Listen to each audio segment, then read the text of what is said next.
Candy, would you please collect the roll? Mrs. Melius, Here. Mr. Ewing, Here. Mr. Updike, Present on Zoom. Mrs. Mitchell. Yes, We have a quorum. but Mr. Anderson here. Mr. Anderson, sorry. Present.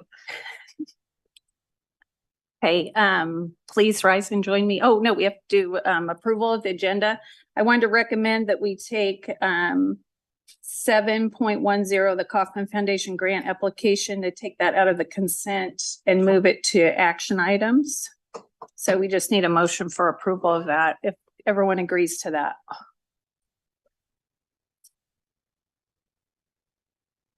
Yeah, I agree. Are you moving for approval of the consent agenda as amended? I am a moving for approval of the consent agenda as amended. We need a second. Second. Okay, it's been moved and seconded for approval of the consent agenda, or the agenda as amended. Candy, could you please collect the vote? We'll start with Mr. Hoffman, who's not here. He's right He's there. right there. Halfway here. Mr. Updike, Yes. Mrs. Mitchell, Yes. Mr. Anderson, Yes. Mrs. Melius, Yes. Mr. Ewing, Yes. approved. Okay, now please join me in saying the Pledge of Allegiance. I pledge allegiance to the flag of the United States of America and to the republic for which it stands, one nation, under God, indivisible, with liberty and justice for all.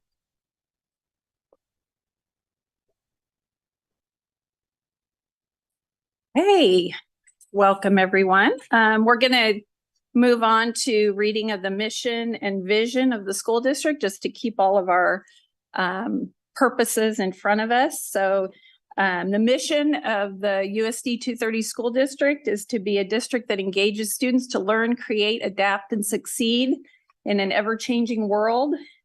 And our mission is to maintain small town values and empower each student to achieve world-class success. So we need to keep that the forefront of all we're doing. We're moving on to public participation. Candy, were there any cards collected? No cards were collected. Cards, okay. Now we're moving on to good news, recognitions, and announcements. Dr. Luttrell? Yes, we have a lot of, like I said, end of the semester activities going on with a lot of end of the semester programs, concerts, regular winter activities that are in full swing. I know I've been going out most nights, attending as many as I can, and it's always great to see our students performing. Those will continue, throughout most of this week and into early next week until we conclude our first semester. We also have there are December building highlights, and again that we started this past semester. Every school site, tries to plug in 3 or 4 bullet points and some highlights that have occurred in their building over the past month. So please check those out. And then we have our monthly What's Going Well video here this evening. And this is actually from the Spring Hill Early Learning Academy. So the video of What's Going Well.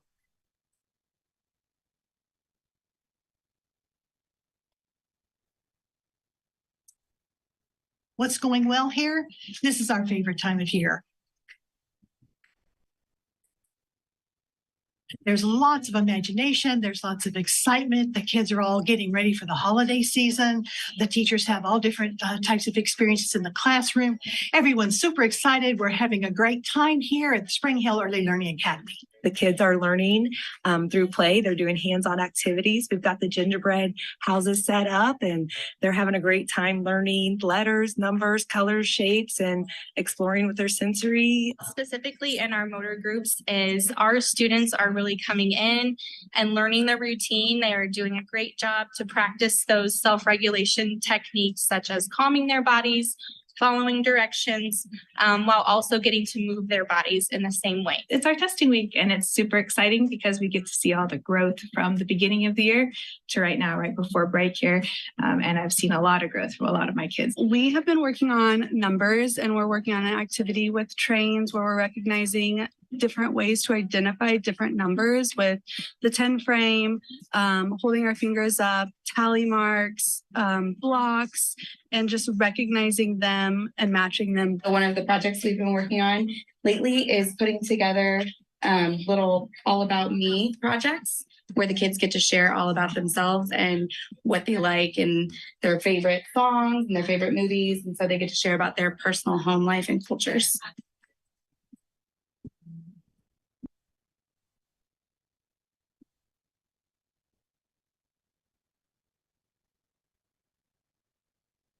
Hey, that's our good news, recognitions and announcements. Okay, moving on to the consent agenda.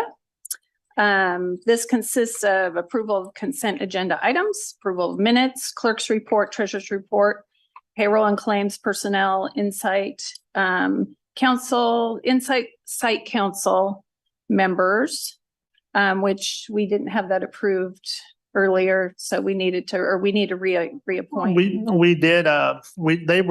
We had all the schools except for Inside, and so we were able to get those in, and we thought again we just submit those. Although, for the record, as you know, we will be when we reorganize in January. There will be some spots on all of our school site councils that will probably have to be reallocated at that time.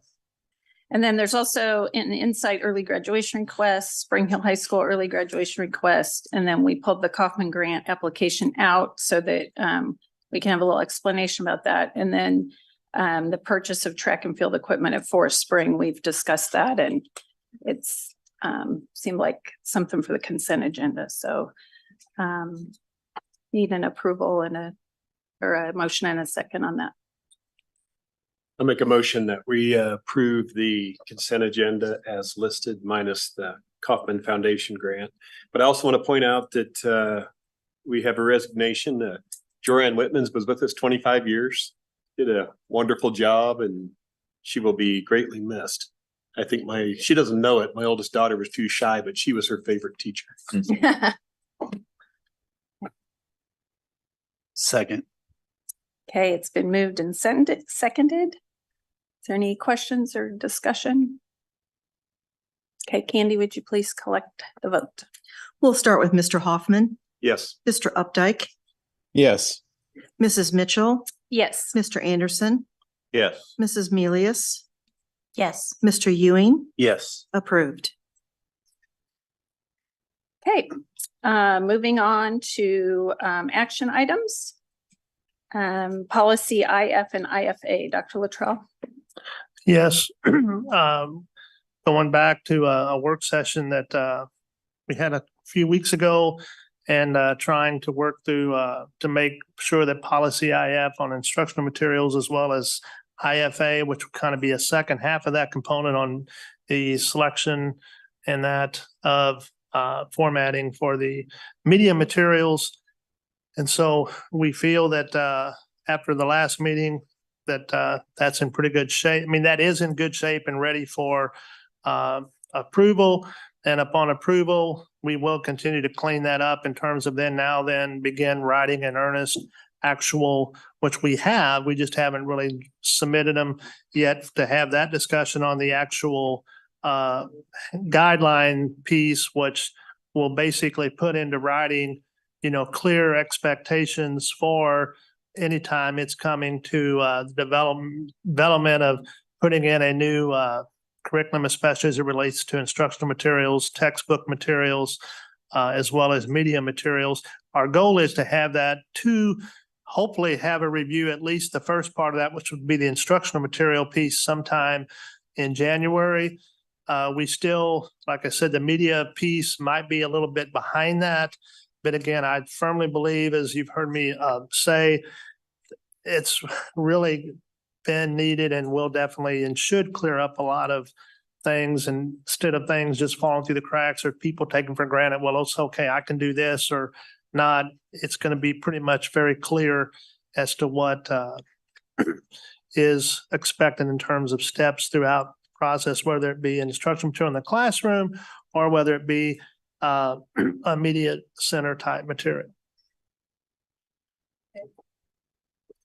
So we discussed these at our last meeting and think they're ready for approval. So we just need a motion for approval, and then we can have any discussion after it's been moved and seconded. I assume we're going to push this into our normal policy format, correct? Yes. It actually already is. If you want it, if you, on your board docs, if you click on policies and draft, you'll see both IF and IFA are already in draft form. This was just the format that the board had seen the last couple meetings. So to stay consistent, we kept it there. You want discussion after the motion? Yeah, probably. I just had a question on were we able to define materials on exactly what that meant? That was one of the requests. On that piece was not defined in the policy here. It was going to be defined whenever in the actuality, the definitions were going to come whenever we do the instructional or the guidelines for the procedures handbook. That's when that would come in there in that piece.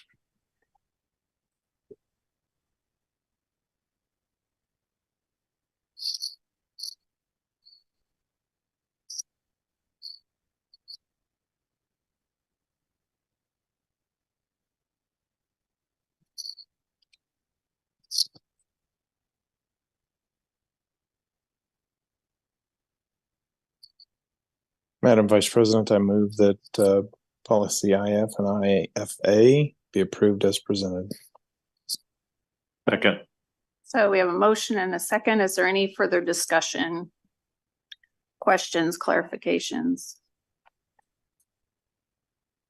So I'm questioning if we possibly do want to approve this tonight, or if we approve it with our new board members to make sure that they don't have any questions and clarification, since we're right in the middle of kind of transition here. It can always, the new board can always Revisit it. revisit it at any time. Yeah. Is there any other question or discussion?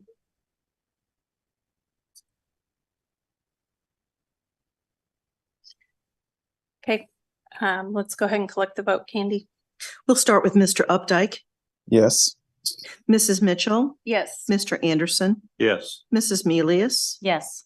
Mr. Ewing, Yes. Mrs. Sealing, Abstain. Mr. Hoffman, Yes. approved. Okay, moving on to the open enrollment policy and guidelines recommendation, Dr. Luttrell. Yes, as we've been discussed for, several meetings, the open enrollment policies must be in place by school districts within Kansas public school districts no later than January. You also have to hold a hearing. We held our hearing at our last meeting, public hearing, and then we are asking that the open enrollment policy that has been reviewed in the past with you be approved. And the fact also that the capacity piece that comes with that is not part of the policy, because that will change year to year based upon your enrollments. But we will be releasing that policy. I mean, the actual capacity numbers will be later into the late winter, early spring is when that piece will come. But tonight, we're just simply asking for approval of the policy and the guidelines for that policy.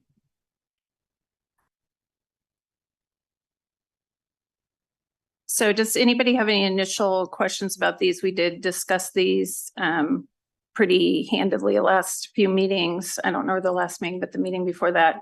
I did have a question on, because this is for JBC and then JBCC, correct? And there are some dates. So we're well aware of the dates that we need to then look at the capacity piece and everything. And will that be brought back to us? Yeah, and it'll come back to the board. yes, the capacity pieces will be brought back. If I remember right, that was the only place where you might have had a little room to work with it. Did you come up with anything? Yeah, really the parts that aren't in statute are how we establish our capacity. There's some guidelines as far as what you can include and what you can't. That's included in the policy. And then the other part is the student in good standing piece of our policy, which we worked with through our administrative team.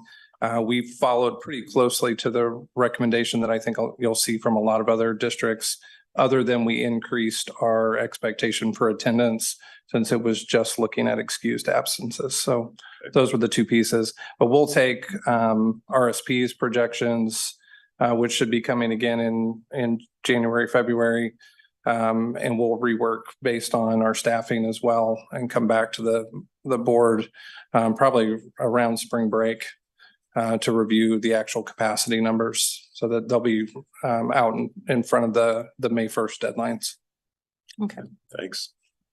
And of course, part of the issue with that is that once people are, students are accepted, they're accepted all the way through. So need to be cautious of how we determine our capacity. Okay, does anybody else have any questions or comments? I was hoping, can you point me in the direction of where to find the area where it talks about students that are currently non-residents but are attending our schools? Where does this put them? What part of the policy does it define that? I'm actually not sure that it addresses it in policy because I'm not sure that it addresses it in statute. And so there are two interpretations, and that's part of why we slowed down on bringing capacity, the actual numbers to the board as well, is we'd like to see, Greg Goheen was working with both KSDE attorneys and with KSB to see what the interpretations would look like there, but that'll have a direct impact on how we draw up our capacity numbers. Gotcha. I would assume they would be counted as already as in the open enrollment. Well, piece. there's two. I think right now what we would like to do is to say if they're already attending within the district, that they would continue to attend within the district. There is an interpretation out there that would suggest that they would have to re-enroll through the lottery system, which we believe would be harmful to our students that are already here.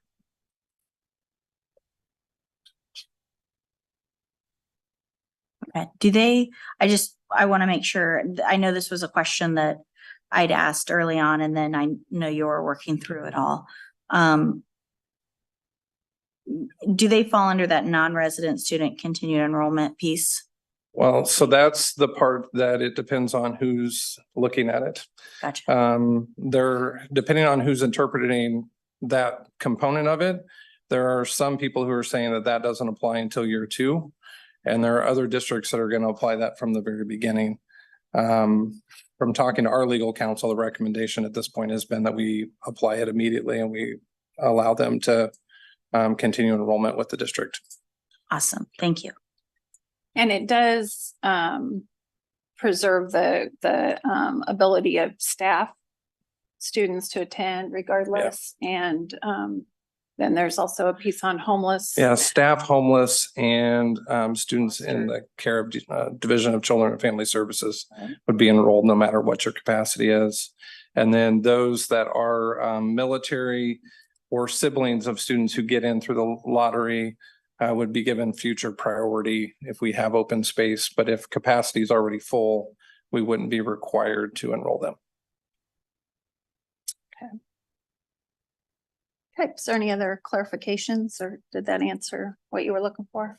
Cool. Okay.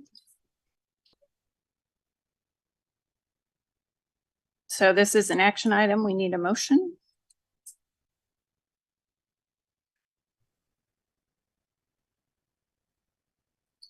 Madam Vice President. Oh, go ahead, Robert. Madam Vice President, I move we approve the proposed open enrollment policy guidelines, JBCC and JBC. Is that correct? We have a resolution in there. Oh, Oh, yes. I have to read that. That's right. Here's the resolution. Is that right? It's resolution reading, whereas Kansas law KSA 723126 requires the Board of Education of any unified school district to adopt a policy to determine the number of non-resident students that the school district has the capacity to accept in each grade, kindergarten through 8th. And programs grade 9 through 12 for each school of the school district pursuant to KSA 723123 and amendments hereto. And whereas Unified School District number 230, Johnson County, Kansas, timely published notice of and held a public hearing on the 13th day of November 2023 to hear and consider testimony and evidence on the proposed policy.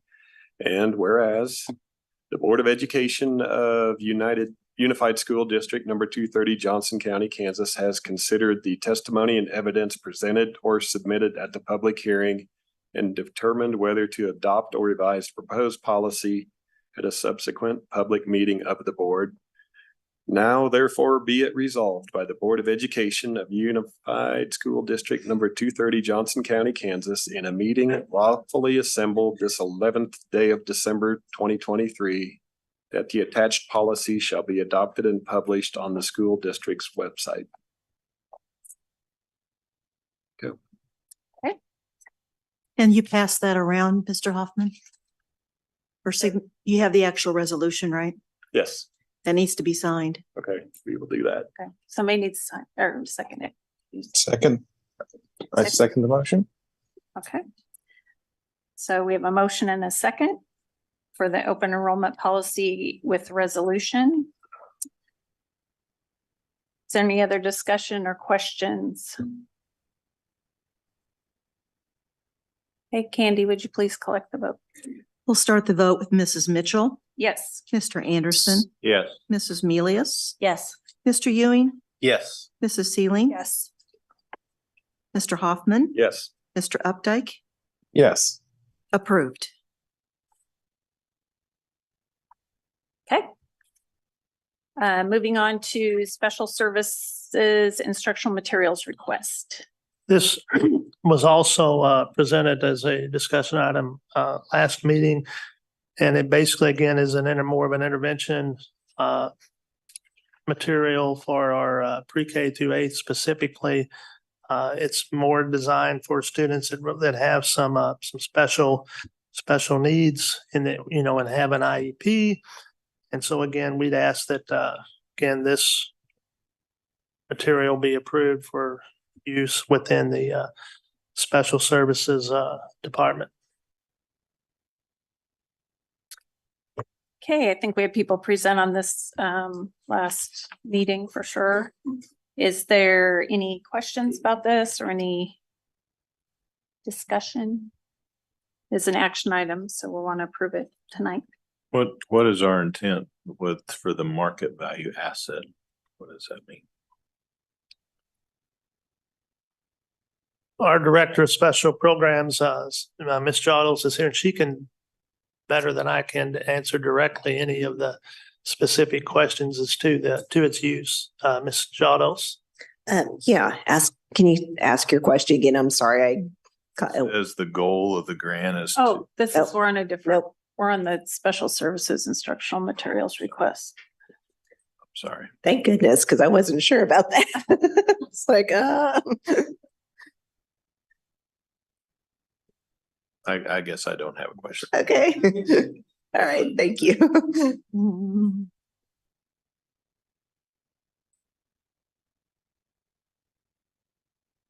Madam President, I move for approval of the special services instructional materials request of Number Worlds. Okay, we have a motion. Do we have a second? Second. Okay, we have a motion and a second. Is there any further discussion?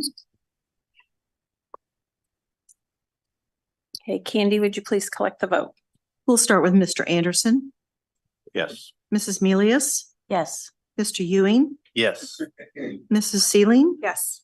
Mr. Hoffman, Yes. Mr. Updike, Yes. Mrs. Mitchell, Yes. approved. Okay.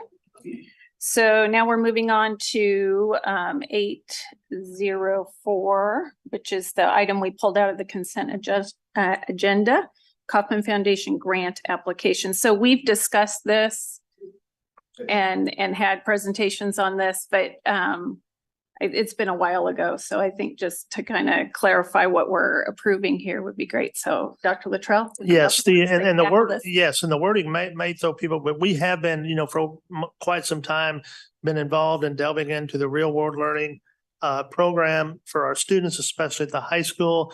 We have been working with the Kaufman Foundation in discussions over a period of years about they do offer grant funds to implement that program. And so we pretty much referred to that as the real world learning program, real world learning grant. And so we basically submitted that grant last spring, and it was actually approved, but it wasn't, after we finally kept saying, hey, where's our formal paperwork that shows that? And they kept sending them. Well, anyway, it almost fell through the cracks. And so just now, months later, here in the last couple of weeks, we actually did get from the Kaufman Foundation the actual formal approval of that grant application, which is a 3-year grant, as well as the funds. We haven't got the funds yet, but that grant would allocate. And so we're asking again that, because again, as per policy, the grant has to be, once we get it in, has to be accepted formally by the Board of Education. So we're really just voting to accept money. But we just want to clarify that, because we've been referring to it a lot as real world learning grant, but really the real world learning grant is funded through the Kaufman Foundation.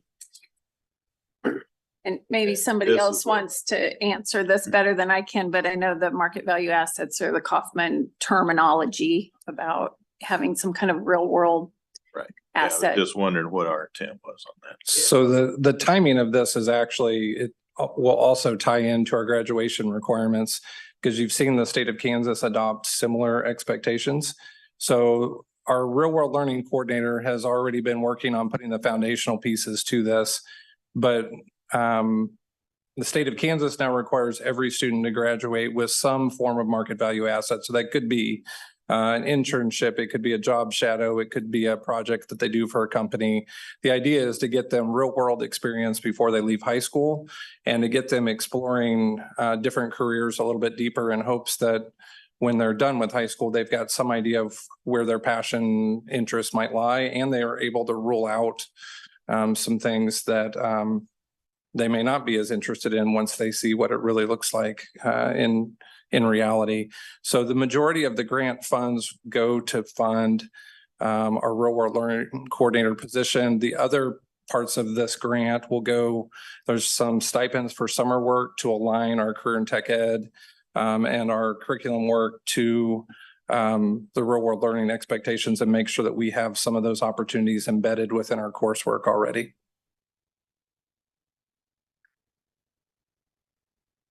Great, thank you. Anybody else have any questions about this item?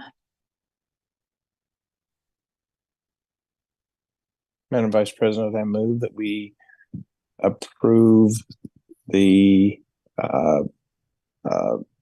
Kaufman grant, real world learning grant application as presented. Second.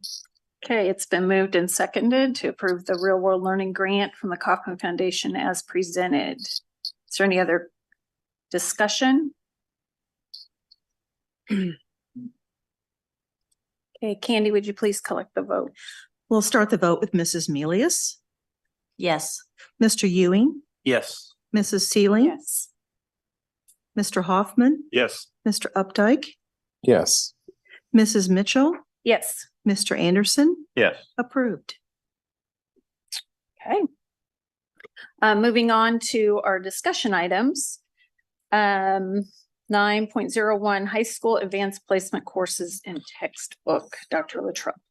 Yes, these, again, another item that, again, I want to, I made mention of some written communication, to you as a Board of Education. But as we've continued to delve into making sure that all of our instructional materials, textbooks are in compliance, because which are many,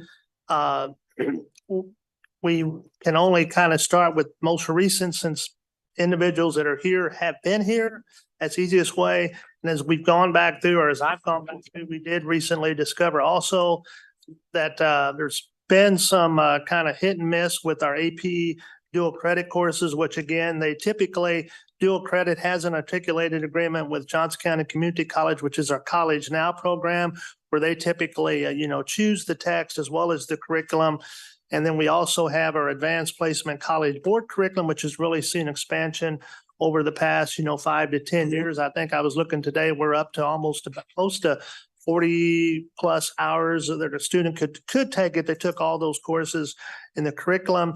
That being said, in that we do, or I have come across that we've got one course, which again, really nothing currently in that it has not been offered. It's going to be starting to be offered in January, which is an AP government course. And the AP government course, like I said, up until this point has not, again, anybody's error, it's mine, but it had not gotten to you all for approval with that, but it is going to be starting to be offered in January.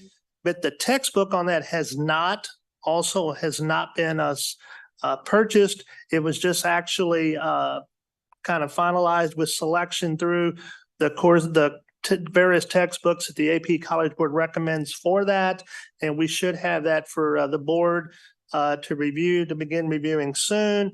But we would like at some point, like I said, very soon, to ask that you approve that AP course so that we could have that offered starting in January. And like I said, if you have questions on that curriculum, I did include that for your review, but we do not have the actual textbook for you to review yet, although like I said, they're getting close to having a solid recommendation for that.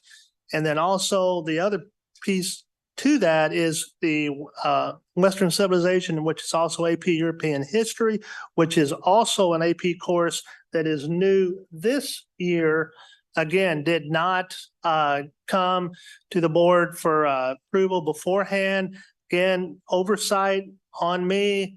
But again, keep in mind also that the AP European History course, like I said, that is an AP class, which again, it is an elective. It's not all students that go through there with that. And it is a course. I mean, the textbook for that, again, that was selected for that was one off of an approved list that, again, our staff, did vet, and I did make that available to you for your review. It starts about 1,300 and goes up, up into almost close to the modern time, big period of time. It is a full year class with that.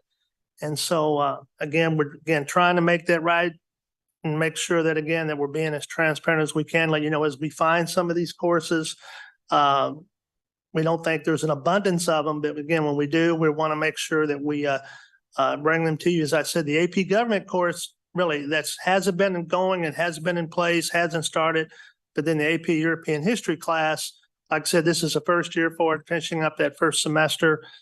And we can, like I said, if you want some information about that, we have Mr. Williams here from the high school. If you want, he can give you some information just about what course numbers, what enrollment looks like. But again, as far as any other information on that, I do think that, again, I know I harp on it, but going back to the guidelines, once we have our procedures truly outlined, approved, there shouldn't be any reason whatsoever that there are missteps in the process. Again, missteps can happen for a variety of reasons. I've said I don't like to make excuses, and so I don't even like to delve into them. But the one thing that having guidelines and procedures in place does aid is when you have individuals in a variety of roles that depart an organization and you have some new individuals in, and you have policies that might not be as clear, and you haven't got procedures in place that pretty much spell out, well, should we or shouldn't we, where it says in the guideline, this shall go or this here shall be done. It's pretty black and white. So again, that's not happy to have to sit here and share that with you. But again, we're just trying to be as transparent as possible. There's a couple ways you could look at this. If you wanted to, we can come back in January and get approval for all this. If you want to make it somewhat clean, you could, like I said, the AP government course has not been offered. If you wanted to, for later in the meeting, add an action item and approve the course offering of AP government for second, starting in second semester, you could do that along with approving the course for AP European history. You've had opportunity to review the text. You could approve those three. And then we still, though, as I said, we need to bring you back the AP government text so that you can review that. And then, like I said, our guidelines for selection and that of courses and materials and textbook will be, once it's approved, does have a section in it that spells out what format is to be utilized for bringing materials that are part of AP College Board as well as dual credit College Now to you for approval, and how that should be handled is through the agenda. We've also looked at, like I said, making sure that every year our course guides, at which we have course guides for elementary, course guide for middle school, a course guide for secondary, that those all come to you each year for approval, and it changes are highlighted. In some years only the changes have come, some years the overall curriculum guide has not come. But again, having that spelled out in our procedures should prevent missteps. I still say also that I think, everything that's that I know that we've had to grapple with this past semester, like I said, I do think has opened a lot of eyes in terms of making sure that we're going to have clear policy, clear procedures. And I think moving forward, we're going to come out even stronger than we have been, but there does remain work to be done. And then I'm sorry for talking so long, Mark and Jump. If you all have any questions for them about the content or anything about the numbers, they can do that. So does anybody have any questions? I mean, we have a couple of courses here. The AP Government, which is going to be started in the spring, and the AP European History that started in the fall, year-long course. So we have the course, just the course itself, and then the book. So we have three things that we could possibly approve anytime: the two course offerings and the AP European History book. The government book has not been selected yet, so we don't really have even that before. So we could take all of these and just move them to January. Or we could do something tonight, just kind of need some discussion. And then if anybody has any questions, we have people. Is the AP European History, is that a book or is it an online course? It's a book taught by a teacher. Okay. Can I get a copy of the book? Because the online did not help me at all. Oh, okay. Okay. Thank you. You could, but I probably won't catch it. So the AP government course is starting in January and does not have a book. That's correct. But it starts in 3 weeks. Correct. So how does that work? I do, again, in talking with representatives, the first 3 to 4 weeks of that course are mostly review foundational from the lower government course. And so they could, like I said, they should not be amiss by not having that textbook the first few weeks of the semester. But and they can also, like I said, bring in some other materials as needed as well too, but mainly drawing upon their prior materials that they would have used for Wintergraham, because there is some review. So they wouldn't use the book until after it's approved. Oh, yeah. What they'll actually use is the book that's being used in the regular government class, which was approved by the board. They've vetted 7 texts already. What they get from the AP board, and Mr. Williams, correct me if I'm off base, is they get a recommendation though too of a text that has the highest likelihood of our students performing well on the AP exam. And typically if they rate out similarly, they will lean that direction, which is, I think, the book that they've selected in both of these cases. So I would recommend that we don't take any action tonight, that we get copies to the new board so that they can review it sooner rather than later before the meeting next time. It sounds like we're on quite a timeline and we're going to approve the book anyway after the course starts. They'll start with the other book first. So I'm curious, Mark, I had never thought of that part before with APP class or AP, sorry, APP is a word in my world.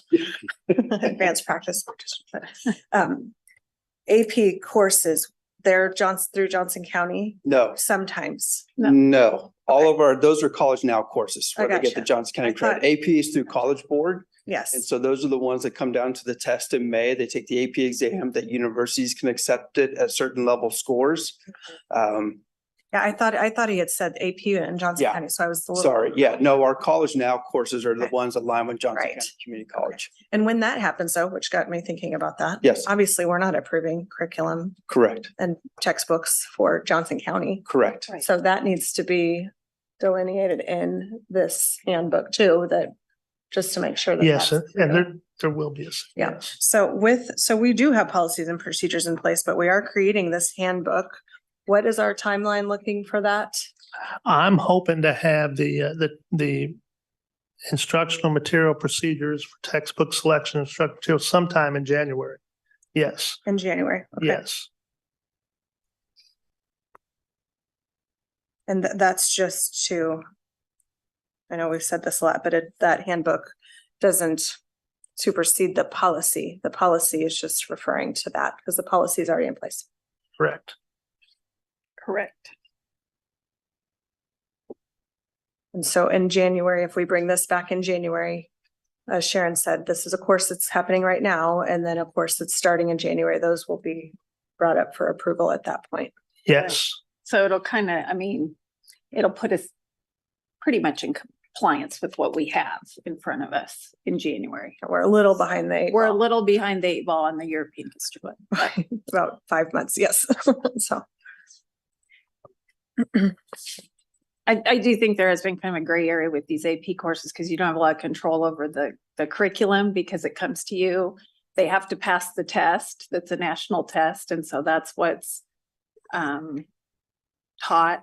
And it is a really amazing opportunity for our kids to get college credit. I think when they added these, it made the difference of like going into college with maybe 6 credits with my older kids to like 12 or 15 or that's more. great. So How many kids are in this class, Mark? These classes? So AP Euro has 2 sections and it's a total enrollment of 27. US government will have 2 sections starting in January and it's a total enrollment of 58. And those will be 58? seniors. Yeah. So you're going to have 58 total seniors enrolled in the AP US government. And then the AP Euros are only sophomore level AP course. And that's the 27. What's our senior class this year? 217. That's a high percentage enrolled in that one class. Yeah. That's great. I was able to review that book. It's a good book. I learned quite a few things. I had a hard time doing it all. Did you? yeah. This is when I say history is lost on the youth because we care a lot more. I hope they enjoy it though. And who's teaching these 2 courses? I'm assuming Mr. Winkler, one of them? No, Mr. Winkler does the AP US history. History. And so we didn't want another AP course. So Haley Bakura is teaching the AP Euro and Kelly Caldwell is teaching the AP government.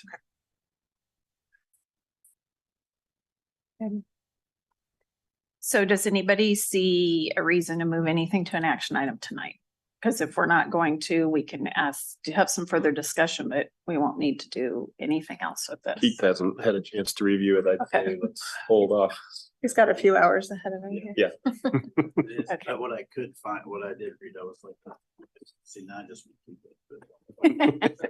Light reading. Light reading. Light reading. Okay, so we'll just move on. If does anybody else have any other questions? Doug, do you have any other questions? I do not have any other questions. Okay. Then we'll just move on to the next discussion item, fiscal year 2024 budget update. Dr. Luttrell.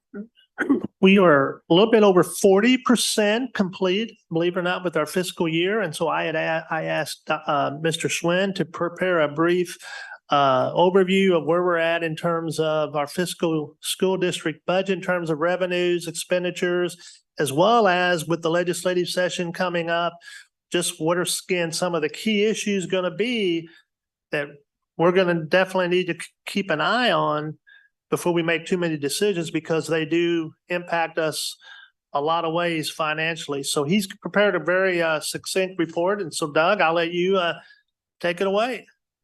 All right, thank you so much. I was told to make it brief, but if I got 45 minutes, I can make it a lot longer. So no, I'll make it brief. I basically just have 3 slides for you tonight. And it's really 20,000 foot level. Expenditures, revenue, and then also what's what we're facing as far as legislatively coming up. What I basically did was try to zone in on operating expenditures and kind of see what line items are going up, what line items are going down. Altogether, we're talking, somewhere around 2,500 line items. So I'm not going to go into that much detail with you. But as I did an analysis, almost 75% of our operating expenditures are going to salary and benefits. So that was kind of where my focal point was. And you will see, just under the halfway point, it's up about 1.5 million compared to the same time a year ago. But even though that amount seems kind of large and I kind of squirmed a little bit when I saw it, it's actually pretty much on target when you consider all the positions that we had to hire in regards to opening up for spring, and then other positions that were necessary throughout the district. And then if you add on the raise that the board approved for both certified, classified, and administrators, and then also looking at what health insurance has done and also participation. As we grow more staff, well, we tend to have more people take the insurance. So that's all lumped into salary and benefits. So that 1.5 million was not shocking once I kind of broke it down, looked at what might be causing it. The only other number that stood out was other contracted services. It was up about 275,000 for the year. And I listed that's because of several positions that we just can't hire in-house or have difficulty in doing. SLP, PT, virtual, the one virtual position at the high school, and also custodians that we have to contract out. I missed one. We also have had to contract nurses out with third-party providers. I mean, they still come physically and work for us, but they're being paid by a third-party contractor. So this has grown a lot in the last couple of years. I don't know that it's going to slow down. And then I just threw a rough number in there. I would say if we could move all of those positions in-house, it could save us probably 100,000. So that's just ballparking it. So that's the expenditure side. Revenue side, it's kind of difficult to predict at this point of the year because we haven't been audited yet.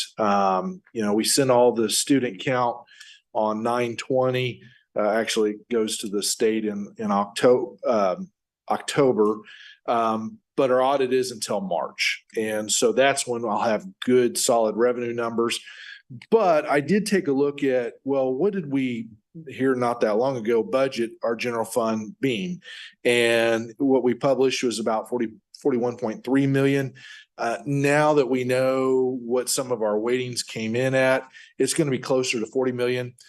It's not unusual. We always budget high and it usually comes down. So the fact that it went from 41.3 to 40 is right on target. What I care about is, well, how much was it last year and what's it targeted to be this year? It's looking like about an increase of about 3 million. One thing that was, as I was trying to break down revenue, one thing that was interesting is bilingual, CTE at risk, and transportation weightings all exceeded what I was thinking of at budget time. And I usually budget a little on the high side, but in this case, they all even exceeded my budget numbers at that time.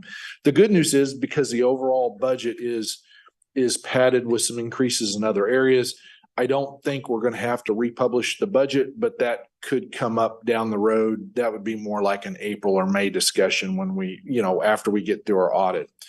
LOB, or the Supplemental General Fund, we budgeted 10.7.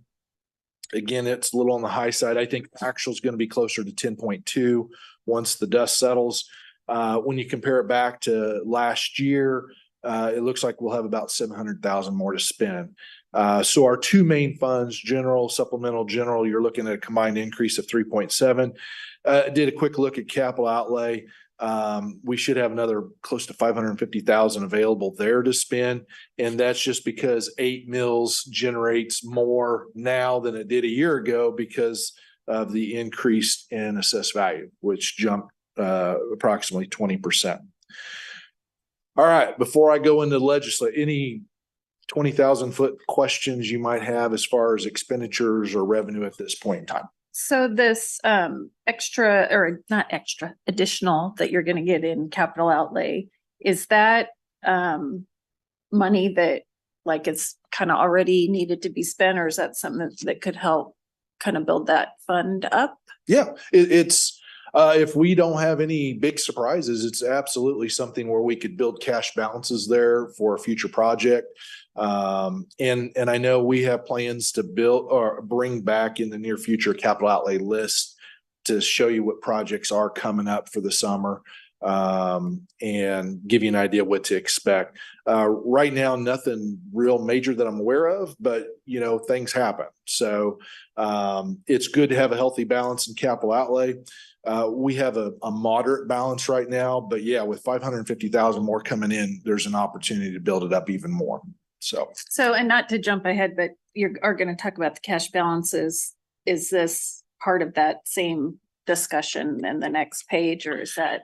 Yeah, it's because there's a lot of flexibility with capital outlay. Yeah, it's considered part of that piece. So, okay. Yes. Under the part where you talked about the CTE being a little higher, that's a really great program that's growing. I don't want to see it slow down or go backwards. Can you explain why there were changes there? I don't have any explanation other than I think our course offering has increased and our participation's increased. Obviously, we have a lot more bodies at the high school this year, so it would make sense that our CT numbers are going up. Okay. It went up a little higher than what I was thinking. So I believe, if I recall correctly, I was thinking the number would be in the 60s as far as an FTE, because they're funded at a half more than a regular class. And it was getting closer to 70, if I recall. So it's good news. That's a good thing. Yes. It's good. Participation's going up, but also the class sizes that are coming in are getting bigger. Sure. So great questions. Anything else before I move to the legislative piece? All right. So here's some future challenges, kind of what's facing us as we look down the road. Cash balances. It is important that we have healthy cash balances. If we have low cash balances when it comes to the next bond issue, it could impact our interest rate as far as the funds that we borrow. So right now, we're not desperate. I would like them to be better than what they currently are. And I think there's some plans in place here. If everything fell into place, I think there's an opportunity to begin building those up a little bit. So, ideally, we'd like to see 2 months worth of expenditures in reserve. Currently, we're setting about 1 month.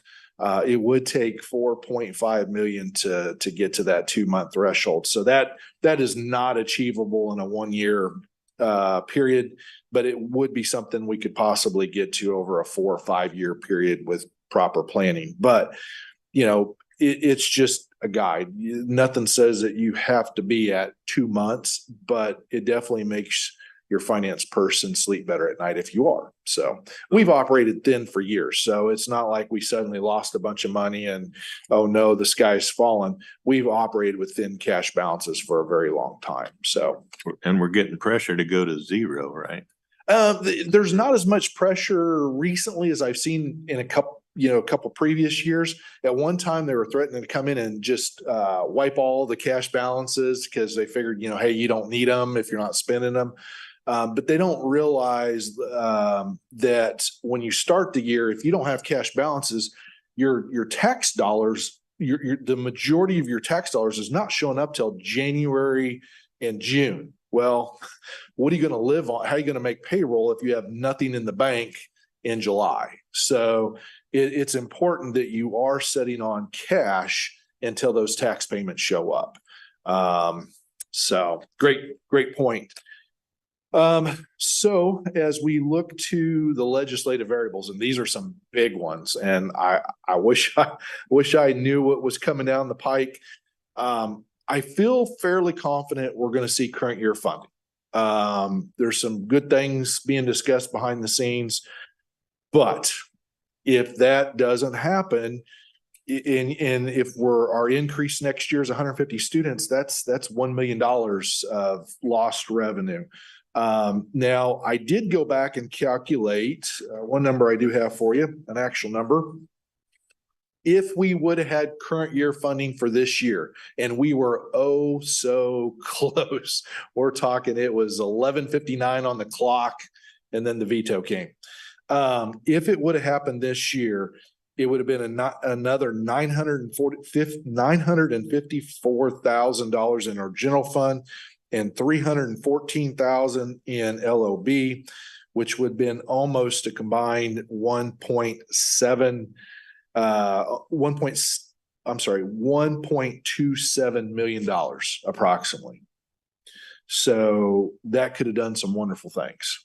Could have definitely helped on our goal to build cash balances. Another variable, I think it's fairly solid, but until we get through the legislative session, who knows?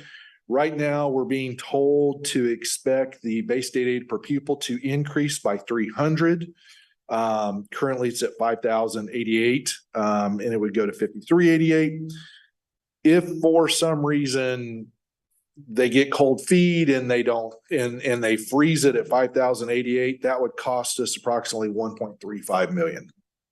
That is a big number. That is scary. I think the likelihood of that happening is small, but again, it is a variable we need to consider until they've passed their budget and said, okay, this is how we're funding you for the new year. Similar situation with the LOB base or supplemental general. It's supposed to go up by $304. But if for some reason that would be pulled from the table, that would be $550,000 that would be at stake. Another number I threw at just because I was thinking of some grants. And I know we've talked about, future SROs and how to fund that.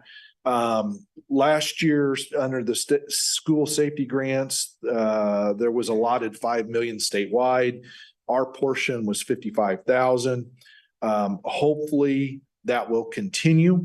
That would be an opportunity for us to help fund an SRO position if we chose to use the grants in that method.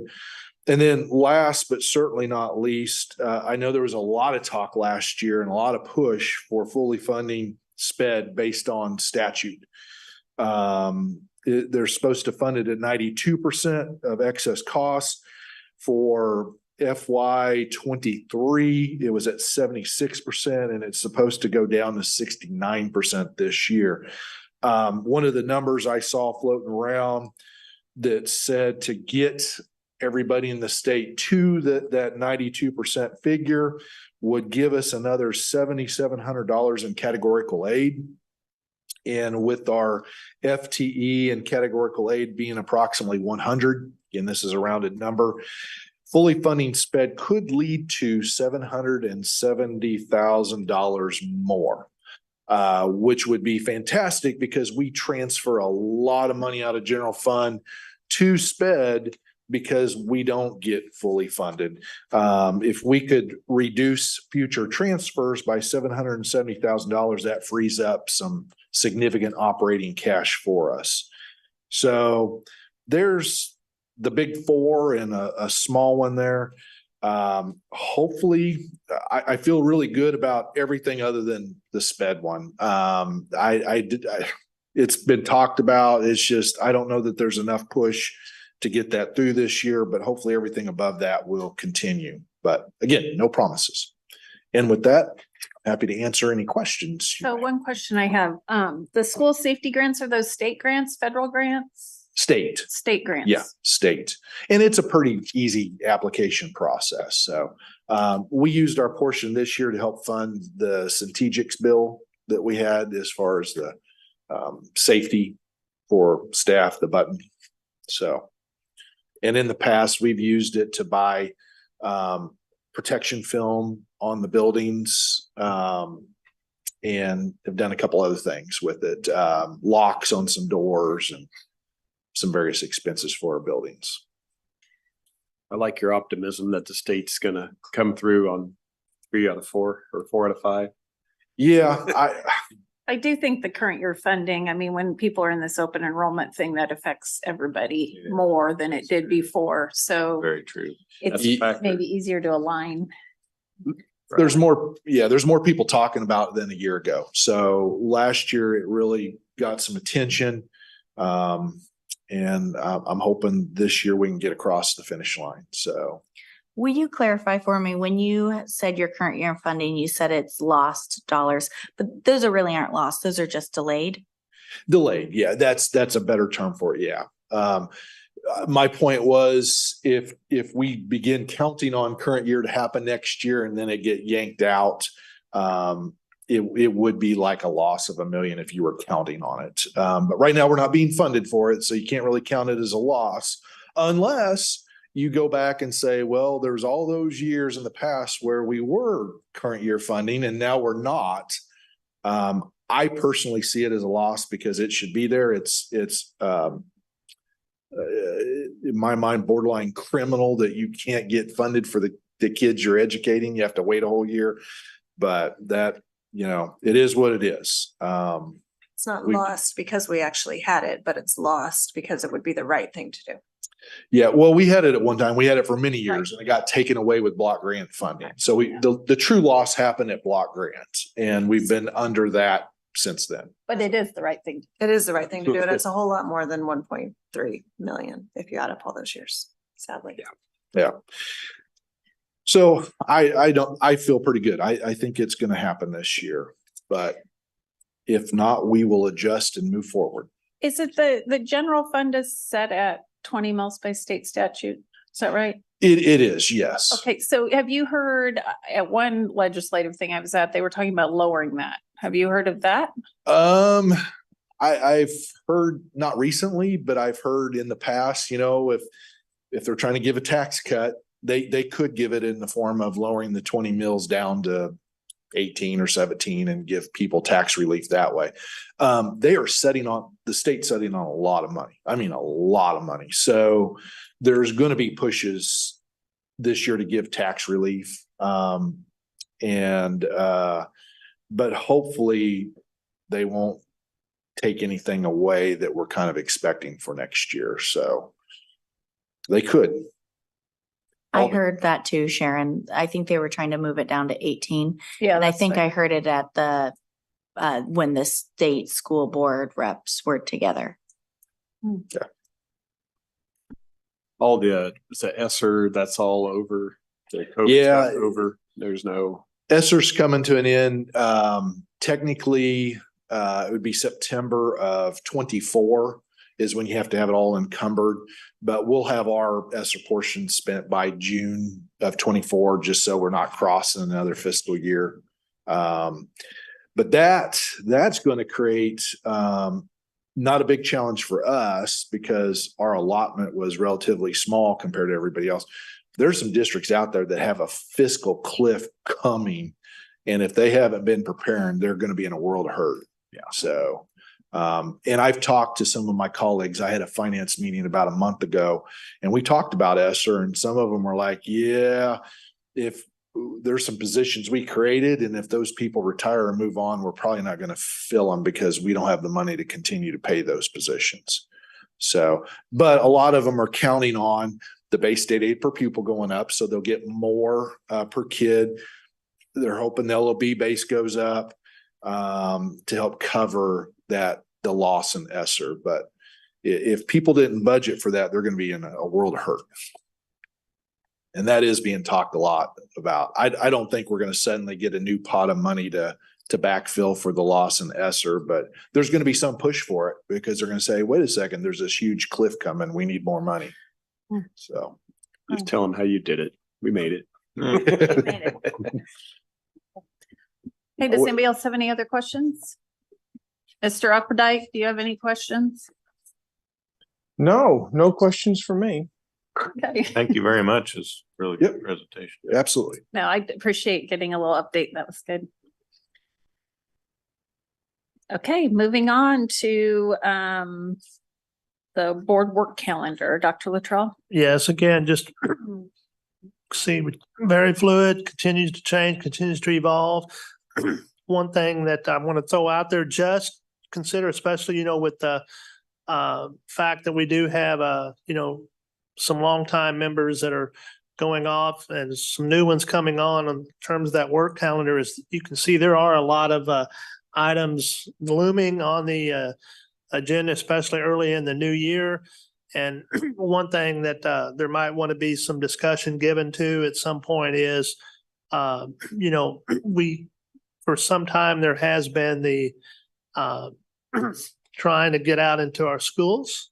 And so we've had 3 or 4 meetings a year that have been out at some of the elementary schools or middle schools or high school. And those meetings have been in the morning.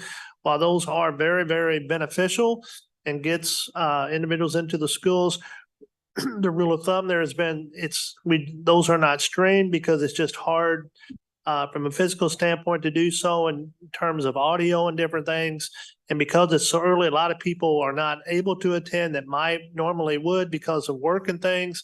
And so we have always tried to do as little formal business in terms of having discussion on big ticket items that are going to be an action item later.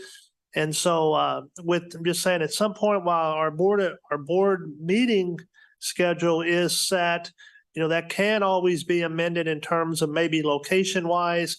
And at some point in time, there might be some thought, or maybe we stay with the way it is this year, but whenever there's a new meeting schedule adopted for the future, we might want to there might want to be some discussion to make sure that our meeting format is definitely going to allow us to maximize our business so that we don't get backlogged and that we can continue to do things in a timely manner. But yeah, that's the board work calendar. And as I said, we'll be starting in January. And as you can tell, there's a lot of things on the agenda, but our first meeting in January on the 8th will be the reorganization. Okay. Topics to consider for future agendas. I did put that on there again, consider for future agenda items. And again, I find, like I said, we listed what we had, but if there are any members here that, again, as we go, and if you have an item that you'd like to, toss out that you'd like to maybe perhaps us try to have consideration given to working into a future agenda item and then trying to see where that might fit, now would be the time to do that. And we'll try to continue having that on because I know that had been a practice for a long time. I think what you're just talking about with the morning meetings and having enough time to do business and stuff, that would probably be a good topic to discuss, maybe even for a retreat sort of setting where we could really dig through what we want to do. And that may be able to, keep things succinct, but not having kind of those that we don't have a lot of time to do any business at. But then we run the risk of not getting out into the schools too. So, and the practice, just for your new folks' information, the practice on this list was a board member could throw out an item and get it on the list during the meeting, but before it became a formal action item, they would give a short presentation to the rest of the board before it was agreed that it wanted to be a formal action item. So. Yeah. Right. Yeah. The purpose behind the list was so somebody didn't just come and say, I want this thing discussed, and that the rest of the board had to kind of mull it over whether we even wanted to formally discuss it or not. So we weren't wasting our time with something that might just be, you know, something that wasn't necessarily important to the whole board. So it worked well. And then there was a time when it caused some angst among people, I guess. So I think that was its purpose. It's a good opportunity, though. We don't have the chance to talk to each other as a group outside of here. So if there's something that is on our list that's concerning, to keep that on. I did a little, I was curious how other boards did this too. And I thought just this past week, I did not attend in person. I don't need to go to another board meeting, but the Olathe board meeting, I thought was interesting that they do have something very similar where they bring up their list. They each have a chance so that they can, because again, I don't know that the general public always realizes that we can't just have conversation outside of this. So, so a few things that I, just going back through my notes, I was kind of going back to some of that time period just to make sure that, which I'm thankful to see that we will continue to have the SRO conversation as promised. So that's on there. When it says board policy follow-up, I would just like to be sure to delegate this handbook, just continuously keeping that on the radar, that curriculum, textbook, material approval, when it comes to not just generalized board policy follow-up, but specifically to that one. Another thing that I thought we might be discussing tonight, but maybe it needs to go on the list, is the Elevate and the virtual teachers. I do think there's been a couple of things in email recently, and we need to make sure that it's public. But I know that we approved in the consent agenda today, or under personnel, that we hired a new teacher for, and it's a fantastic teacher. She's a great addition back to our district with Mrs. Torres. That's great news, but is there any follow-up to that on what are we doing with the contract? I feel like we need to be transparent in that too. What are we doing with the contract? Is it the full year? Are we getting a refund? I mean, we don't have any of that information yet. So I think that needs to be transparent. And yes, and I'm going to address some of that in my superintendent's report. I was kind of wanting to wait to make sure that that position did get approved. Okay. Yes, good points. Thank you. And then another thing that kind of fell off of our list, but we had talked about bringing it back up, was cell phone usage in the high school and the update to that and the programs that we had implemented. And so that's kind of fallen by the wayside. So I would like to see that come, that as we're ending our term, people are reaching out to me saying, what happened with this? What happened with this? So that was definitely one thing on our list. And then also just transparency with the teachers trainings, specifically with DEI, what trainings we're putting in place, what things we're asking our teachers to do. And then the last thing that I have is just to keep it on the board's radar, the superintendent evaluation. You know, we started down that path, and contract evaluation for our directors and that too, and when those are renewed and when they're up. So. Just a little side note on the board policy follow-up. We had discussed a little bit at our agenda review that the last time we did like the full overhaul of all the policies was 2014. So that was those of you that were here, you know how grueling that was. But I think Mr. Goheen too has suggested that we probably do that again. So to kind of just take a good look at chunks of policies and what needs to be updated, because there's just some, you know, wording changes and can we rename them instead of just letters? No, that's fine. I don't think so. I'm sure we will really miss being a part of that. If you can figure that out.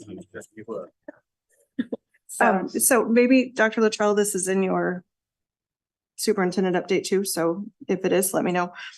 Just the communication on these potential COVID tests. I thought I might escape this seat without saying that word again, but I didn't.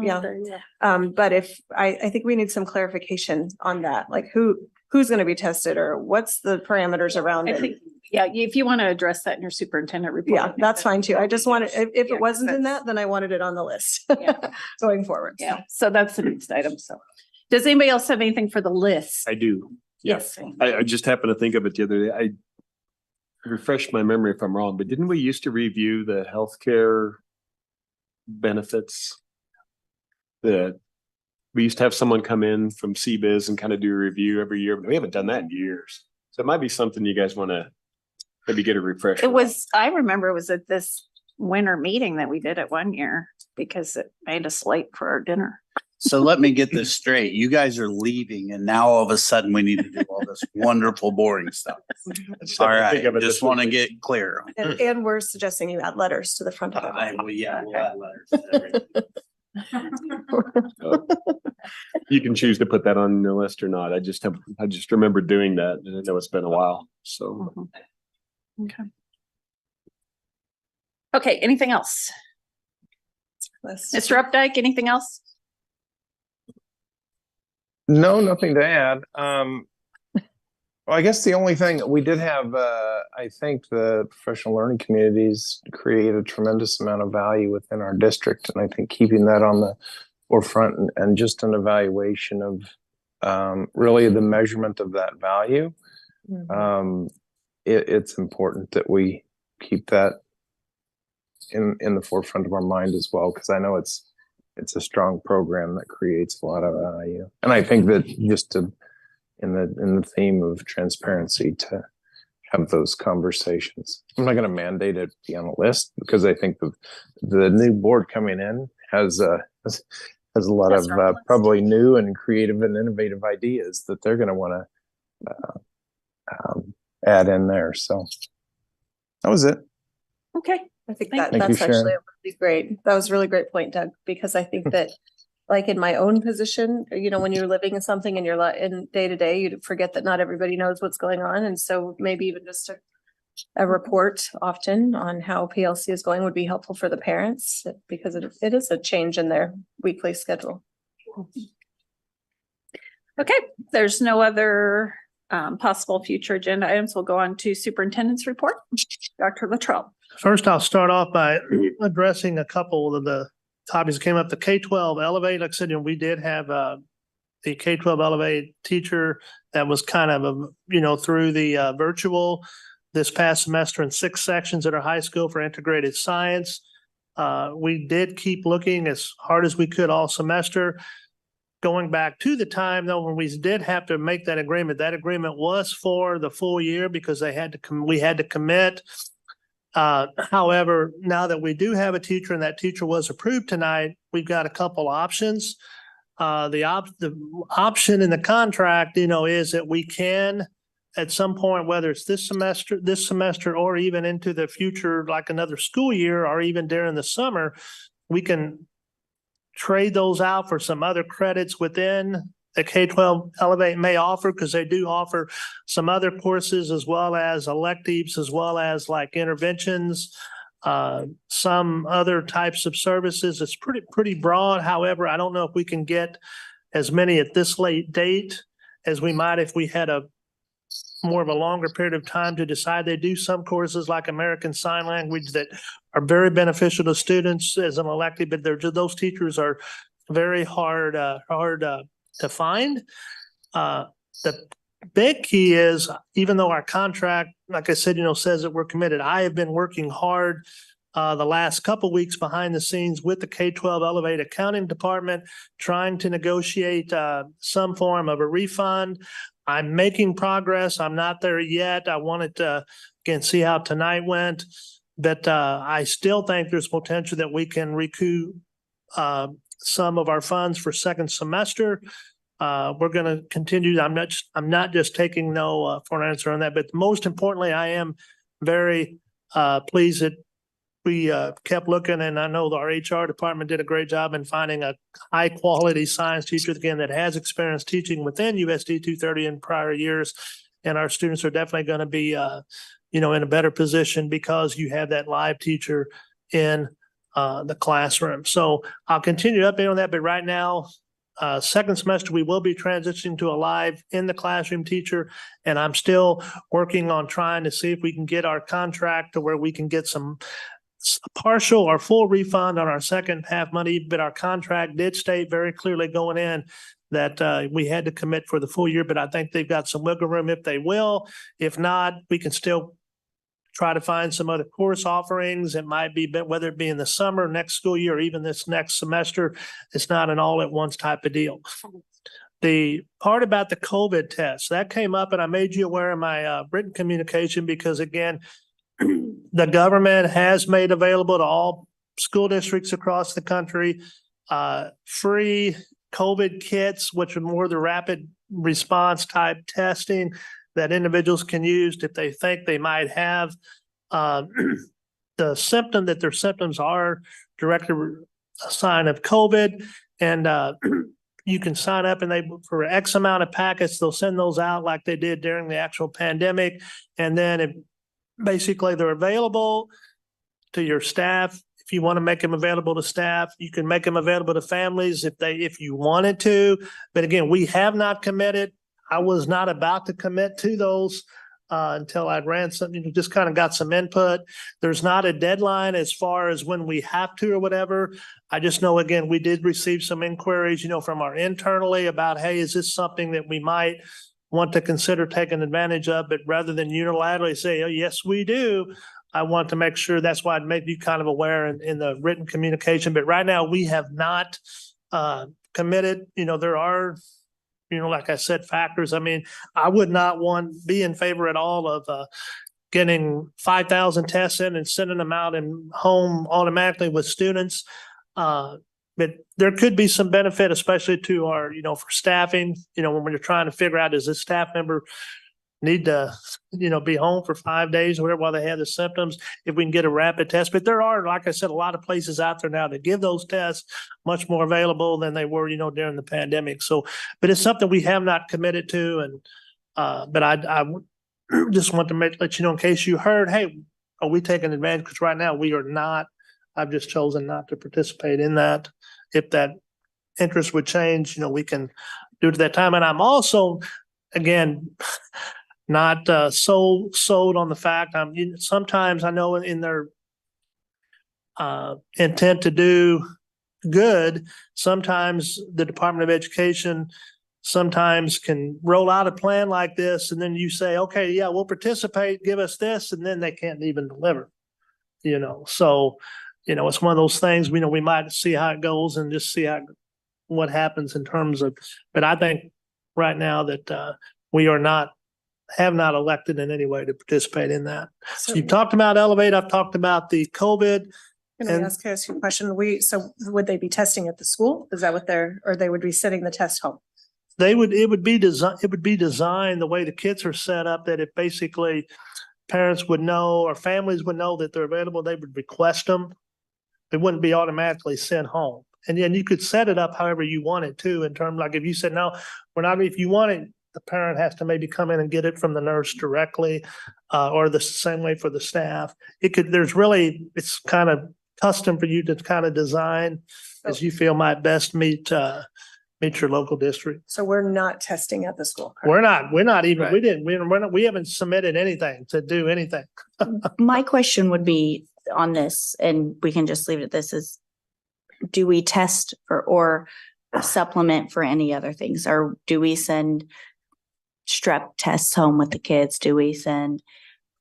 Well, part of it is that the government has an overabundance of tests. And so, I mean, I have some at work that people can come get if they want. And so I guess I don't want to get into a big discussion about it, but I don't see any problem with having them available if somebody wants one, so they don't have to go pay for a doctor visit to get a COVID test.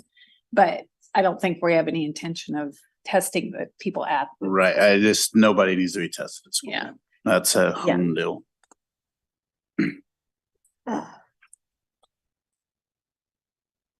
Anything else on the COVID tests? Okay, and then, like I said, we have our final day of our first semester is Tuesday, December the 19th, a week from tomorrow. That is a full attendance day. I do want to, our enrollment currently, like I said, is increased net about 10 to 15 students since our September count date. But right now our K-12 enrollment, because pre-K really fluctuates a lot, is at 38, 33. And then, like I said, which did kind of, like I said, beat, Rob Schwartz's projections overall. And it'll be interesting to see what he has to say come in January or February, whenever he comes and gives us his update. And then I also wanted to kind of just mention quickly, I have continued to delve into the school resource officer position in an effort to determine what might we want to pursue as we kind of look into a new contract. I've taken the feedback that I've been given. I have had a very brief informal conversation with the mayor at Olathe and talking about some of the formats of how they do some of the things that they do with their school resource officers. And then I've also talked with one of our directors to kind of also that see if they would assist me as we continue to navigate through this in the next couple of months, because our goal is that we can have a contract to some degree ready for the board to kind of consider and look over sometime late winter, early spring. And as Mr. Schwinn pointed out, it's depending on what we do. I think we're going to be able to do some things that are going to enhance our programming with that. But, you know, there's a long ways between, you know, going from where we're at now to getting, you know, perhaps increasing that 3 or 4 fold, a lot of dollars involved. And until we really have a clear picture of what the state's going to do, which will not come clearly until May, we got to be cautious in our approach and make sure that what we can commit to, that's what we try to bring forward. And then if we can do more later, we can do that. So other than that, a lot of programming the next this week and then early next week. And you want some holiday entertainment to get you in the Christmas spirit, we can fix you up. That's my superintendent's report. So before we adjourn, just wanted to, you know, state the obvious that we have 4 board members leaving us. This is the last full meeting. However, all the new board members and current board members will be getting some information about what we're going to do in January. Because since we have a quorum of new people, we have to actually call the meeting to order with current board members. And then we have a whole format that we need to do. Mrs. Mitchell, we're going to discuss that in the next couple of days. Okay. I got a clarification. Because we talked about it, and we thought we were good on it and Candy said we weren't. So I have a review from KSB attorney. And Okay. we'll talk about this week. Okay. So be expecting some correspondence about that, as well as some discussions on how we're going to kind of bring everybody together in January. So we're going to miss everybody a lot that's here. Guys, a lot of you guys have been my mentors on the board and now you're all leaving me, but it's going to be a good future going forward. We have some very capable people that are joining us in January. And I think we have a dinner waiting for us as well. So if there's not any other last comment. I'm saving my speech for that That's meeting right. because I don't care how long that meeting lasts. But there is a band concert tonight at 7, if anyone is interested. So they did get us to come to one more. Yeah. So without